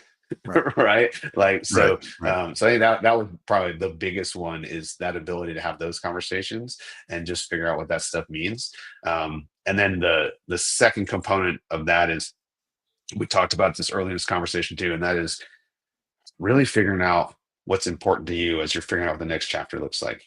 Right. I think it's real easy for us to get wrapped up in compensation and numbers and not think through other things. Right. And there's so many other things. I guess some friend of ours that work with the Honor Foundation, and one of the things they do, and the Commit Foundation does this as well, is they sit you down early on in the process and they make you strip away all the things, right? That like, oh, you did this in the military, you should be doing. We get rid of all that. We're going to sit you down. We're going to go, hey, here's like the big five, right? The pay, the location, the work-life balance, the role, right? The company, like, and we're going to make you pick the three that are most important to you, right? And we find out that a high percentage of the time, pay is not in that, right? We're more, we want to live where our family wants to live. We want that work-life balance, right? We want work that's fulfilling, right? We hope we get compensated fairly for it, right? I mean, that's a part of it. But I'm not going to pursue a role. I'm not going to go into LinkedIn and go, hey, filter me out roles that pay this and above. All right. Because that probably is not going to get me where I want to be. So having those conversations, which leads directly into thinking through the lens of, when I get up tomorrow morning, I swing my feet out of the bed, am I doing something that's going to make me go, man, it's going to be a good day? Right. Or am I doing something that's like, oh, I have to go to this, right? I think so many, and not just of us, I think it's in America, so many people. I'm a firm believer that I just walk down any street in America and ask the first 10 people I saw if they like what they do for a living, that 6 or 7 of them would probably say, nope, but I got bills to pay, so I do what I got to do. It's a must, right? Huh? But if we're able to look at it from the lens of like, hey, I want you to be one of those 3 or 4 people who are able to go, yeah, man, like I found a great role at a great company. I got good work-life balance. Like I like what I do. So being able to look at it from that lens of like, when you swing your feet out of bed in the morning, what is going to make you go, all right, I'm ready to go. I'm happy and looking forward to the day ahead. Yeah, man. I think that's the dream, really, is to find something that you love to do. And if you love doing it, right, you're going to focus on that mission. You're going to want to put your all into it. I think that's the biggest thing, man. Because I'll be honest, right off the bat, when I left the military, I was that guy. I was looking for, okay, how much can I make? What am I really worth? And I think a lot of folks are in that same mindset, right? Because you're shooting out of out of uniform. You always hear like you're your experience, what you have experience, your knowledge in the military is worth a lot more outside of the uniform. You always hear that. And so then I started looking, I was like, oh man, I can make 200,000 here. I can make 150,000 here. But those jobs, you look at the explanation of those jobs. I'm like, man, I'm going to hate my life, so and it kind of works out that way. Right. So I've been retired for like a year, and it kind of filters out all the mess, right? It's like, okay, what do I really want to do? Do I really want to be doing this? Do I really want to be doing that? And then it comes down to, okay, maybe I want to work for a nonprofit where I don't have to get paid six figures, but I'm happy to get out of bed. Like you mentioned, swing your legs out of bed and you're happy to attack the day. What's in store for me today? How can I help out a fellow veteran today? I got a meeting I got to go to, and I'm happy about it. Not like I'm dragging behind, I'm dragging ass just trying to get into the office because I hate my life. That's the worst feeling, dude. It really is. It's like Groundhog Day. Absolutely. Groundhog Day. That's right. Yeah, absolutely. Great example. Yeah. I'm going to pull up a quick question or a quick comment that we got on here from Brandon Ward here. He says, as a veteran business advisor for the VBOC, this information is golden. Thank you, fellas, for sharing your experiences and insight. The transition mission is one I advocate for. That's awesome, Brandon. Thank you for sharing that. Really appreciate it. Yeah, and reach out. It's cool about no, and what's cool about that too with Brandon's comment there is like we have, and I don't know the numbers, but there's a pretty significant number of folks that pursue their own business interest getting out, and it's that same thing, right? Of like, hey man, figure out what works for you. And what's cool about stuff like, and don't know Brandon, but I'm going to assume some of the conversations he has as an advisor is things like, okay, hey, let's do an analysis, right? Like, I want to own a food truck. Great. What type? I want to own a taco food truck. Okay, let's look. Hey, there are 7 taco food trucks in your zip code. So a taco food truck may not be where you want to go, right? So let's figure out so much. But being able to look at it that way and have people like that who are willing to have that conversation with you before you start throwing all your life savings into something that might not be, sustainable is huge. We have a guy here in Clarksville. It's awesome. He has conversations all the time with transitioning service members.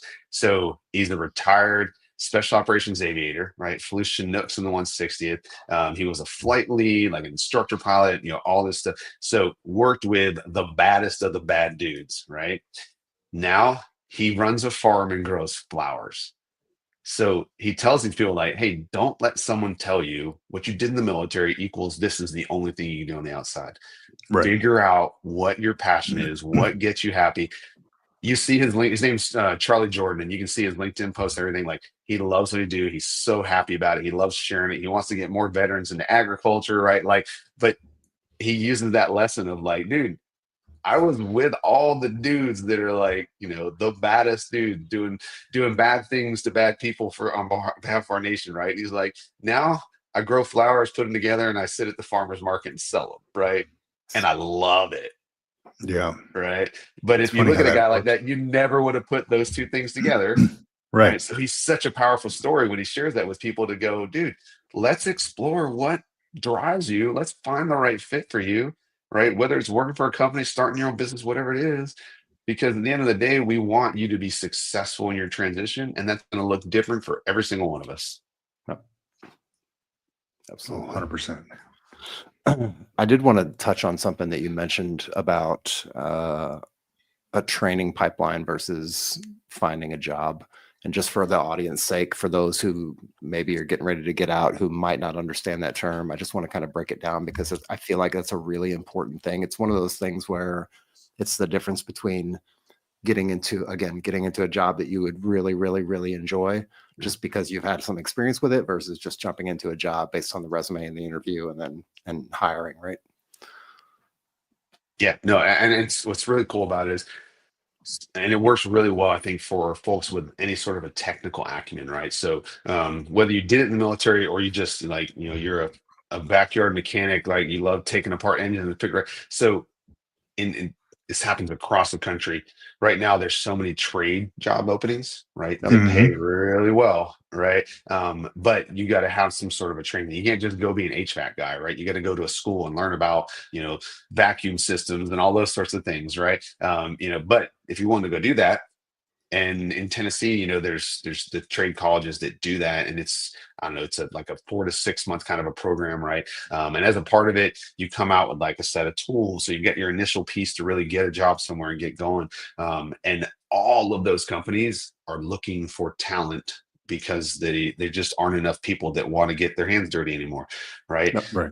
But the thing is, if we can get in front of a service member and say, "Hey, man, I know, you know, you're an E4, doesn't matter what branch, you've already made the decision that you're getting out. We're not changing your mind. That's cool. Let's start looking at what you want to do." Right? Yes, there's an opportunity for you to go get a job, you know, wherever, making $14 an hour, or if we can get you into this training pipeline for the next 4 to 6 months, maybe we use GI Bill, maybe we find a grant, maybe there's some other way we help fund it, right? And you come out of that with an opportunity to go make $25 an hour, right? Like, it's a huge win for you and your family in terms of your, you know, your compensation level and what you're able to do in providing for your family, right? So being able to get people to understand that piece, and it's funny because I've heard a couple people, different people describe this in a very similar way. Like the problem there sometimes becomes, one, like just the way the transition process is built, because it's built for outcomes and jobs, right? Or outputs and jobs. But the other side of that is, if I'm that 21-year-old E4 and I have a family to support, and you're telling me like, "Hey, go to the school," whatever, right? Like, it's hard sometimes for me to see that, because the analogy that's used is like, you're swimming real hard and you don't have time to lift your head up and see what's ahead of you in the water. You just want to keep swimming because you're trying to take care of your family, right? So it takes folks that are having that conversation to go, "Hey, man, I get it. And we're going to try and find a way to allow you to keep swimming, but we also want to give you the opportunity to lift your head up, see what's ahead of you in the water, and realize that, hey, man, there's a buoy right there that we can have you go and grab onto," right? And it's a safe point for you, and it's going to have a much better outcome for your family. So things like that, right? And there's a variety of different ones. I think people a lot of times will equate it with like some sort of a higher ed thing, and it can be, but it doesn't need to be, right? And I think for the bulk of the service, I know this is, you know, retirement, so you guys focus on, but like the bulk of transitioning service members are not retiring. And so for them to go, "Hey, man, what is my next opportunity?" Right? Because I'm not a C-suite guy, right? Like, but dang, I can get a job, you know, doing this, and I can go work at a Nissan factory, and they're paying $30 an hour for me to do that part on the, you know, the Ultima line or whatever, right? Like, that's huge. And I got to go to class for 4 months to get that set up. Like, sign me up, right? Like, I mean, yeah. Man. Are there any opportunities out there for veterans getting out maybe after 4, 6, 8 years that you know of currently? You've mentioned a few of the auto manufacturers in Tennessee, which is a huge, huge state for auto manufacturing. It seems like all the big manufacturers went there. But are there any opportunities out there that are available within the boundaries of Tennessee and potentially nationwide that you know of that offer things like that help pay for it? Or is it something that the veterans have to try to fund through like a VRNE program or using their 9/11 GI Bill or something like that? Yeah, there's a combination there, I think, of a lot of things. I know in Tennessee we've got a couple of, and drawing a blank on the exact name, there's a couple like heroes kind of, you know, grant type things that will help with some of that. There's some waivers, and I know there's some other states that do the same things, like some tuition waivers specifically for veterans getting out, and they're tied to workforce initiatives, right? Because like for Tennessee, the way we see it is, hey, it's not just, you know, it's a little bit self-serving for the state, because, you know, yes, we want you to have that opportunity, but it's because we want you in our workforce, right? And so we're going to try and help you get set up for that. There's one actually that's called, I think it's Heroes to Highways. But what that one is if you have your military driving record, you know, hey, I drove 5 tons in HETs and all that stuff in the military, it waives the school requirement to get a CDL. Right. And basically puts you right to the front of the line to go like, hey, we're going to put you in front of an examiner and get you a road test, because you've got 500 hours behind the wheel of a het. Right. So clearly you've got the experience of driving this thing. We've got your certified driving record from the military, and now we can just get you up there. So it takes someone, you know, who, you know, maybe back to the earlier example, maybe wants to buy their own truck and be an independent operator, right? Or maybe they want to go work for Walmart and something to get their CDL, right? It gives you that opportunity to do that in a much faster method. and get going. And like, since I mentioned Walmart, it's actually kind of a fascinating thing for their CDL piece. Sorry, because Walmart now, we learned this about a year ago. They've gone to this distribution center method, and so they don't have very many over the road guys anymore. So like we talk work-life balance, they start their drivers out, I want to say it's like in the 70s, and you go from like this distribution center to this one, and you pick up a load there and bring it back, and you might do 2 or 3 of those in a day, but at the end of the day, you park your truck and you go back home. Right, Yep. you're not away from the house. You know those things. It pays real well. They'll help you get set up with it. Right, so yeah, there's opportunity, and I know other states have very similar. I know Georgia has one, because the first time I looked up ours, Georgia's came out, and I was like, oh, this is cool. But it's a lot of those things that are set up for the trade kind of a thing. In Tennessee, there's some tuition waivers for, we call them TCATs. It's the Tennessee College of Applied Technology. And so there's some tuition waiver and programs there to help out. But yeah, I think across the country, there's an acknowledgement that there are so many of those trade type of roles that are hard to fill, that a lot of our veterans are willing to go like, dude, I'd love to do that. I don't want to work in an office. I'd love to be, outside laying cable all day, right? Or like, cutting fire breaks in the forest, right? Like a lot of our brothers and sisters are like, dude, that's me, sign me up. So if we get them in a role where it takes, a couple of months of a training pipeline to get you set up, like, let's go. Oh yeah, and when you hear like the amount of school that it takes, and that's the great thing about that program, where it lets you bypass all the schooling to get your get in front of somebody for the truck.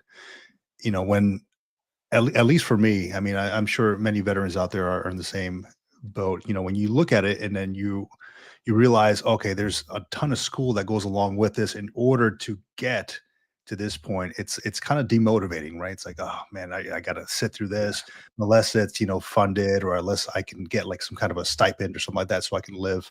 So that's a great program. Bypass all that stuff because you've already done it, right? In uniform, and then transition over to getting in front of somebody so you can take your actual test. Huge. Yeah, and I'd love to hear your take on white collar versus blue collar jobs, especially today's market, especially the way the economy is, especially the way the government is kind of reorging and cleaning out the cobwebs and doing some restructuring. What do you think about? Because I'm personally, for myself, like I was looking at the GS line, I was looking at some white collar stuff, and I really thought hard about it. And I was like, I don't really want to do white collar work anymore. Like I've done plenty of it in the military, white collar in the sense of technology. And I really didn't want to do that, and really didn't want to sit in the, the cubicle farm and do all that kind of stuff. And I'd rather be out and about and doing some hands-on stuff. But how do you have a perspective on that, or a pulse on that, as far as white collar versus blue collar? What looks better? What are some pros and cons? Yeah, and I don't know in terms of like what looks better, because I've done the same kind of thing, like thinking things through. So I use myself as an example. Started out, doing stuff with the state government. When I took that little break in between roles, my wife and I have a farm, right? And so like going out and cleaning up animals, doing some woodworking, working with like leather, right, things like that. I think for a lot of us, we've grown so accustomed to doing stuff like that. It keeps us active, keeps us doing things with our hands, right, things like that. And when you're looking at nationwide right now, right, I think on the white collar side, there's a lot of competition. Right. And so when you're coming into a company and you're the new guy or new gal, right, like it can be hard to break in there to even get the chance to get the opportunity. But even if you do and you get on the team, right, it can be hard to kind of fit into the culture and figure out what it looks like. And my experience, like when, between myself and just other people I talk to on the blue collar side, one, there's not quite as much competition because a lot of people don't want to do those jobs, right? Because for some reason they got a bad rep, and people don't want to go out and get their hands dirty and put in the sweat equity, right? But two, it's like that type of an environment is usually much more, I don't want to say it's not suitable, it's not the right word, but like I think we're accustomed to it, right? Because those are the type of folks that we're used to, going out and getting your hands dirty in the motor pool, fixing a truck, right, or something like that. Or to your point, like laying underneath a satellite trailer in the field trying to figure out why the generator on it won't start up, right? Things like that. We're so used to doing the problem solving aspect of that too, right? Like, say you decide you want to pursue a job as a plumber, right? Hey man, here's my issue. You go to their house, you do the whole thing where you do the diagnosis, you do the troubleshooting, and you solve their problem, right? And it's something that they have no idea what you did or how you did it, but they're so thankful that you solved that problem. Yeah, you figure it out. Yeah, yeah. And then they remember you for that, right? And like I use myself again as an example, like I'm an English major who now works for state government. If you have a problem with your HVAC and you call me, I can't help you, right? Like you're gonna have to call someone who went to a trade school, right? Who's gonna come out here and has the expertise to do that, right? So I think it's just an interesting kind of dynamic right now because for some reason working with your hands has gotten like this thing of, oh man, no, that's not for me, or did you go to college? Like, okay, I have a friend that he has an HVAC company and he makes well into the six figures.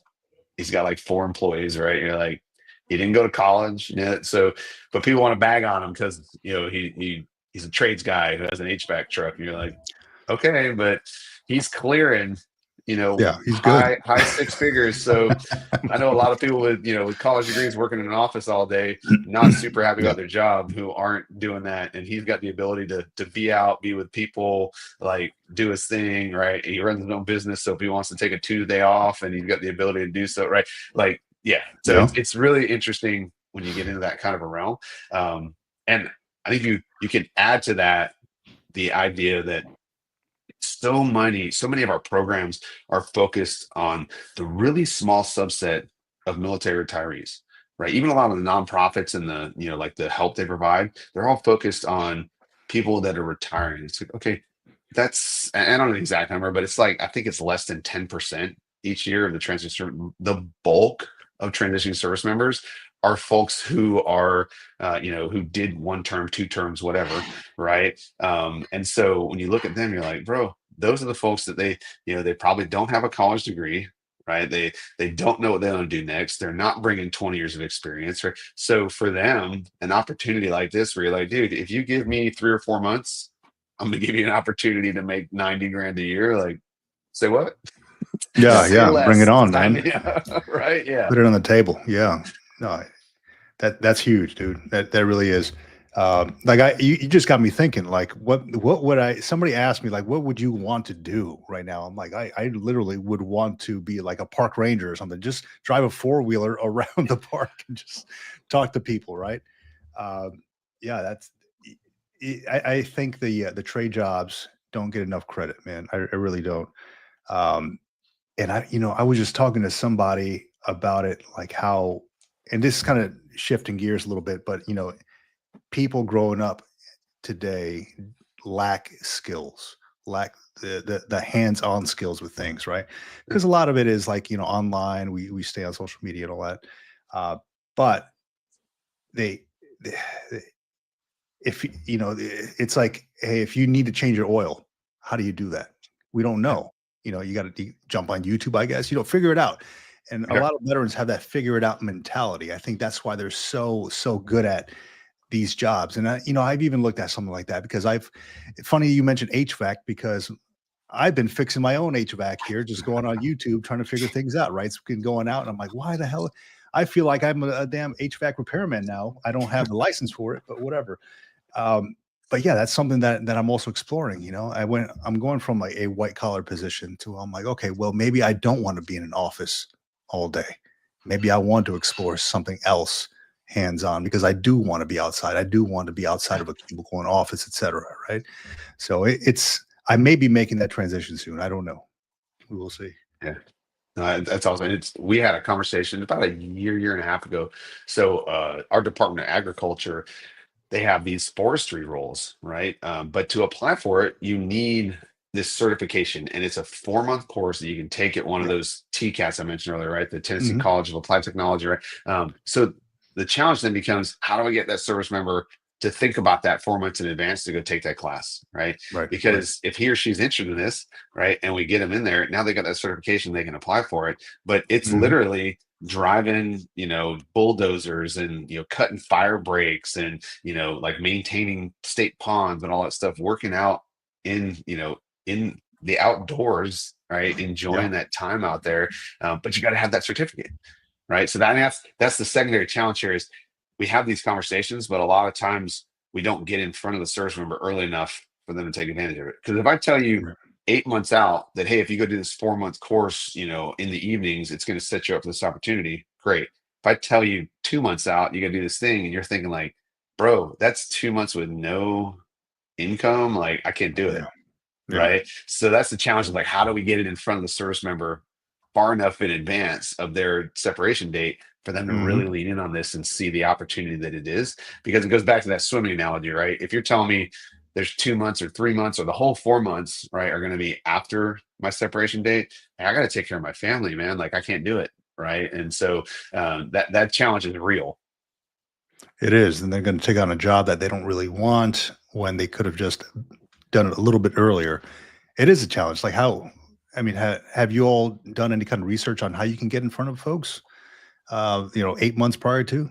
I guess it would be getting with commands or something like that to let them know, identify who's going to be getting out soon. That's what comes to mind, at least. Yeah. And they've got that information. The challenge comes back. Well, part of the challenge comes back to that transition assistance program, the way it's built, right? So it's built for outputs, right? If they've got 400 service members this month getting out, they need 400 jobs, right? It doesn't matter what those 400 jobs are. They need 400 jobs because that is what they're by statute designed to do, right? They're an employment program more than anything else. So that's part of the challenge is they're not really set up to talk about that sort of thing. The second challenge of this is the fact that oftentimes when we talk about these opportunities, we're like, hey, command team, I need you to give me this service member at 10 a.m. on a Tuesday. Well, hey, that commander has a job to do too, right? And you're now asking them to, to take a shot at their ability to accomplish their mission by going down in manpower, right? And most units are already down. We've seen the recruiting numbers, right? So you're asking it. So what we've talked a lot about is like, hey, we got to find ways to meet them in the middle, right? Cool. Got it. What if we brought somebody on post who could have this, this opportunity at the education center, but it was at 4:30, 5 o'clock, right? Something like that, which, maybe, we're asking a little time. We're asking the service member to give it some of their free time, right? But we're not taking away from that command team's ability to conduct their mission, right? Those are the things where we're trying to get people to think in that realm of like, hey, you got to help. Because if you come to me, like I was a company commander, if you came to me and told me you were taking some of my folks away, I'd have been like, ooh, hey, time out. Because, I have missions that I have to accomplish, right? And, I want to take care of that service member, but I also have to do these things because this is what I'm getting paid to do, right? So if you're able to find that kind of, happy medium, if you will, I think it really opens up the opportunity, not just for the service member, but for the command teams to support such a thing. Right. And be able to go, hey, you know what? Because a lot of times they get in this realm of like, oh, well, you're telling me to encourage a service member to get out. We're not telling you that, but you have some have made that decision already. Right. And so now it becomes incumbent upon you as a leader to try and help them be as successful as possible as they're getting out. Right. And that's like an alien mindset in the military to look at it that way. And I oftentimes throw out to them too, like, hey, have you actually thought about the other side of this, which is you let that service member go do that. Maybe, they do it 8 months out and then they still have 4 months till their separation date. And they now have a skill set that they're like, hey, I've decided to stay, but I actually am better equipped now than I was because you let me go do this thing. Right. So like, there's that too, that's a real, like possible benefit that real scenarios could get. Yeah. So being able to kind of back to like we talked earlier was shift the mindset, right? Being able to look at it from that way, I think is a little different conversation as well. Yeah, and I think, if you've ever had somebody who was like working for you and they were on a skill bridge, like I had a few folks like that myself, that position's gapped because they're on your manpower roster, right? So it's like, what do I do now? It's tough, but if you can do something like that where it's like, hey, you for a couple hours out of the day, go and learn something else, and then come back to us after the fact. I think that works a lot better because I mean, to be gapped for so many months and then it's like, hey, I got nobody else to fill this position until this guy drops off our roles. Yeah, and that's kind of a pain, man. Yeah, and like we told earlier, you're probably already working down a little bit, right? Because we have had recruiting issues, so you may already be at 85% strength. Yeah. And now I'm asking you to give up 2 or 3 more of those. You're like, that's a real hard ask, right? It is very hard. Yep. Yeah. Turning all my bubbles yellow on my chart. What the hell are you doing? No, sir, not going to happen. Yeah, it's interesting. I'm actually curious now that we've been talking a little bit, and I've been thinking about it a little bit as we've been talking about the transition. I know it. They do, at least for the Army. Let me speak to the Army strictly because I know the Army well. That they do, that the transition program is provided force-wide for the Army. I'm assuming that Fort Knox is the head for all that, and then it kind of trickles down to the bases. And I'm sure that, well, I'm guessing that the National Guard folks, the reserve folks for sure, and the National Guard folks, I would imagine, have to go through that mandated tap through some base that's an active duty base, is what I'm guessing. I'm wondering how that looks different on the inside of the National Guard Bureau, inside of those units in the National Guard. I don't know why we're talking about National Guard so much today. I just kind of feel like there's this weird kind of lever there that we can like hit, and then it just unlocks the the superpowers.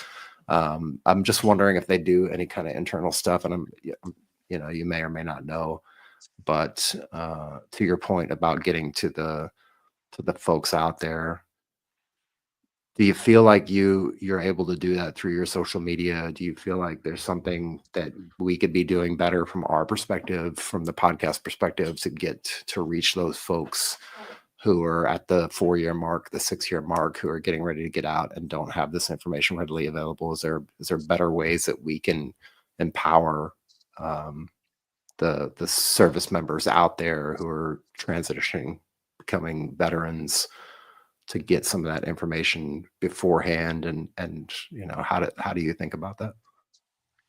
Yeah, I don't know if there's like a better way you guys can do it. I think what you guys are doing, bringing in some subject matter experts, having the conversation you're having, right? Like that's the value there. It's one of those things where the transition service member has to kind of meet you where you are, right? And like come and actually pay attention and listen. And that's always going to be a challenge because there's so many voices in the room, kind of thing, right? But for the National Guard specifically, I do know that and it's weird because this is something we've talked a lot about. The federal side, they have so many weird definitions for who qualifies for what in the Guard, right? Have you deployed? Have you spent this many days in activity, stuff like that? And that's a real challenge as well, because we've had, like, especially a lot of the active Guard folks, they do come to the closest military installation. In my classes, we actually had a retiring, there was an 06 and like a couple of staff starting there, but they were retiring from the Tennessee Guard, who had done, active time 20 years, right? And we're doing that. But that's something we've talked about as a state, is like, okay, cool. Yes, the federal government has limitations on that, but as state dollars, we can make our own determinations. Right. So that's something I think each veteran services, veteran affairs, whatever they call it in your state, can have that conversation of like, hey, how do we provide that value, to that population, and find ways to support them? Because it's one of those things where it has to happen, I think, on a more local basis, because the TAP process, it just is what it is, right? We're not going to change any of that. And it's designed for the middle of the road, trying to address as many people as possible.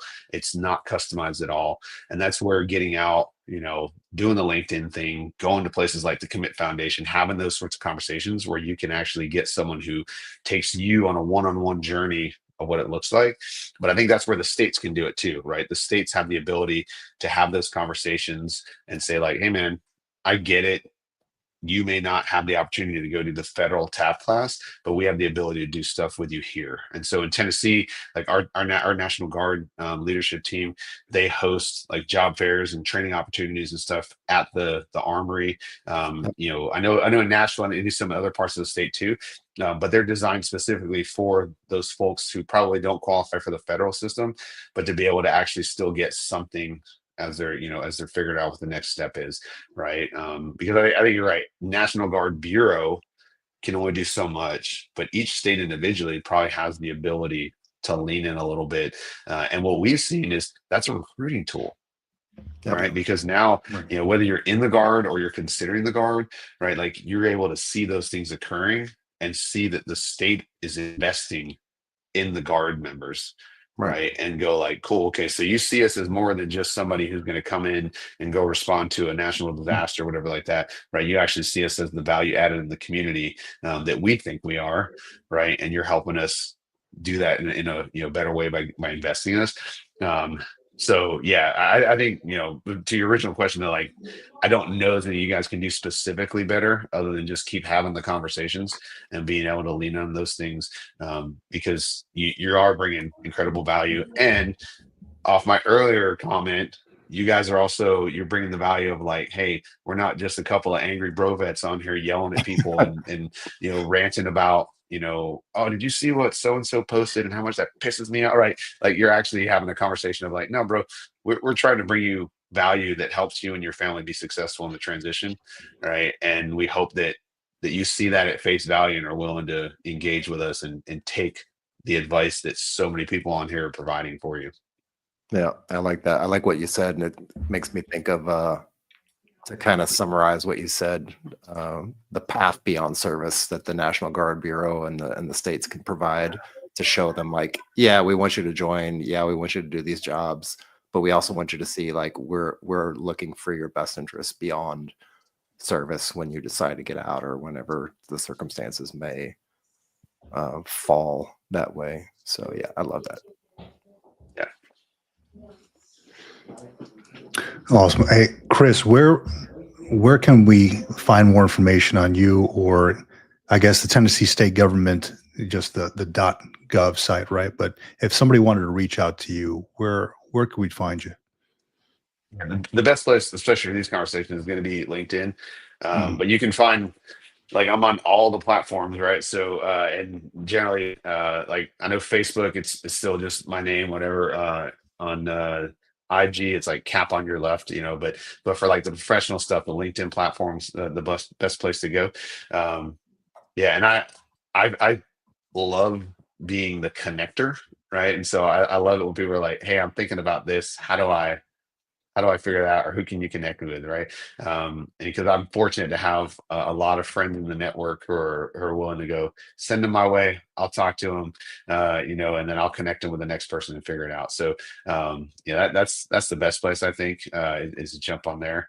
But if you're like the resiliency type stuff, right? Like that's more on, you see that on my Facebook, where I do a lot of those videos. I do those, daily and kind of roll from there. But, I'm having a lot of fun with that stuff because it's interesting. I think a lot of times we overlook this, but it also is for me, right? By having conversations like that and putting it out there, like it continues to remind me to think that way, right? To be grateful for things, to be mindful, to be right. So I kind of have that little bit of like, man, I'm getting some out of this too. But it's a lot of fun to share those messages with folks. And and if you get, like, I'll throw it to you guys too. If you come up with any quotes that you're like, oh, I love this quote, like kick it over to me. I got to run a list going, and that's where we're at right now, as we're running through different quotes. And it's been interesting over the past week of like we've had Buddha, General Mattis, Arthur Ashe. Like it's wild to see the variety of types of people that land for people with like, and this meant a lot to me. And then being able to take that quote and like kind of throw some positive psychology behind it and tweak it some and go, hey man, like here's how we can think about it and here's what we can do about it. Right. Like it's been a lot of fun. Well, I got one for you here.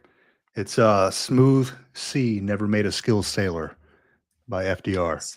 And I just I used that on my one of my LinkedIn posts here recently. When you're faced with something, a challenge, it helps you grow. To be challenged by something helps you grow. So a smooth sea never made a skilled sailor. It's one that FDR. FDR, right?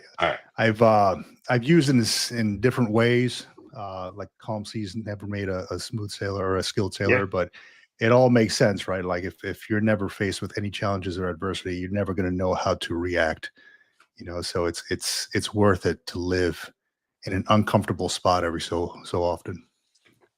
Yeah, no, you're right. We see adversity as like a negative thing, but that's what leads to growth, right? Is That's having right. those things come up, and sometimes adversity can be a simple thing. And it's funny because when I talk to people about transition a lot, I try and break it down kind of Gumby style, and I'm like, hey, listen, we go through transition throughout our life, right? Yes, you have a big one right now because you're transitioning Yep. careers, right? But Right. when's the last time you changed your running shoes? That's a transition too, That right? is. Like you had to lace them up different. Like they sat on your feet different, right? Like you first time you stood up, you're like, well, that's kind of weird, right? Like, when's the last time you changed cars, right? Mhm. Different radio settings, like those are moments of transition too. So I think in life, we oftentimes don't really think about it, but we go through transition all the time, right? Yep. At different levels. So being able to think of it like, but each of those gave us an opportunity to learn something new, right? Like maybe those shoes, maybe, oh, you know what? This one, I'm going to run the lace through that last little hole there and bring it in because the way it sits around my ankle, right? But I've never done it before. So now I have to learn how to do that. Like it's a small thing, but it's a transition point, and I learned something out of it that now I'm going to think about later, right? And bring into stuff. So yeah, it's just something I think if we're back to the mindset thing, if you're deliberate about thinking of it, man, we get transition points all the time. Oh yeah. Yep. Oh yeah. I agree. I got one for you too. There you go. If you go look on my Facebook, it's filled with quotes. So if you're ever lacking quotes, like you can just go on my Facebook page and you can see all the quotes. I post probably at least one every other day, if not one day. Well, I'm literally adding these to my running note as we're sitting here, so it's great. That's all I do is quotes. I just sit around and do quotes all day. Well, I do it 9 to 5 as well, but yeah, I got to pay my bills somehow. Is there anything that we didn't touch on that we might have missed? Anything that you wanted to bring up that we didn't hit? Anything at all? No, I think we hit it all. I mean, I think just the high points here of like bringing this all full circle. Everything we talked about today, it's relationships, right? Like it just really is, right? Being able, whether it's relationships trying to get a connection on LinkedIn, relationships of helping a battle buddy who's facing a transition point, relationships of remembering that no matter what adversity you're facing, you are not doing it alone, right? There is very, very little in life that we do by ourselves. Right. That's like right. I think we oftentimes try and convince ourselves that we did the thing, like again, using a running shoe thing. I want to go on a 3-mile run. Nobody helped me with that. Okay. So, nobody paved the road you went on. Nobody put the shoes together you put on. Nobody stitched up the shorts you wore. Nobody. Oh, crap. Right. Yeah. There were people all on that process that we don't think about that played a role in that. Right. And so if we're constantly remembering that and reminding ourselves that there are other people involved in whatever it is we're facing, I think it helps us remember, one, that we're not alone and that we don't have to face these things by ourselves, but two, that we're probably playing that role in someone else's life, and someone else is going to give us the opportunity to help them out somewhere along the way, right? And I'm a firm believer, we talked earlier, in those ripples, right? And like little nudges along the way, right? We all get little nudges, and what's the ROI? Hey man, give that nudge to somebody else, right? Like that's just like we talked LinkedIn. If I open that door for you and I burn a little social capital, when somebody else comes to you and says, oh man, hey, I see you're connected with so-and-so, can you? Yep, I got it. I'm on it because somebody else did that for me. I do it for you. My ask is you do it for the next person, right? And like it keeps that chain going. I love it, man. Pay it forward. I love that. Yeah. Before we get out of here, I want to pull this up on screen. If either one of you got a hot take on this, as far as pro bono legal services, Vic, you probably got a better hot take. That's your world. See. It is my world, and I was just looking it up when I saw it on there. I know of some in San Diego. Yeah, Navy Cop. I'd say if you could reach out to me on, we're on Facebook, Military Retirement Group, or even where else can you reach out to me on LinkedIn? Then I could probably help you out with that. I don't know your exact location, so I wish I did, but I could probably point you in the right direction, man.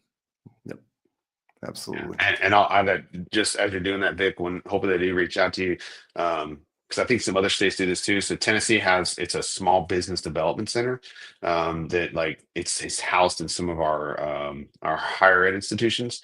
But I would bet other states have something similar that probably have places like that where they can point someone to. Oh yeah. Oh yeah. Absolutely. And it's a completely free service. So yep. Cool. Well, I appreciate both of you gentlemen for being here today. It's been a really good conversation. I'm glad we got to connect, and I'm glad we got to bring you on, Chris, and sit and talk with you. I hope it's been as helpful for you as it's been for us. I've taken a ton of notes as per usual.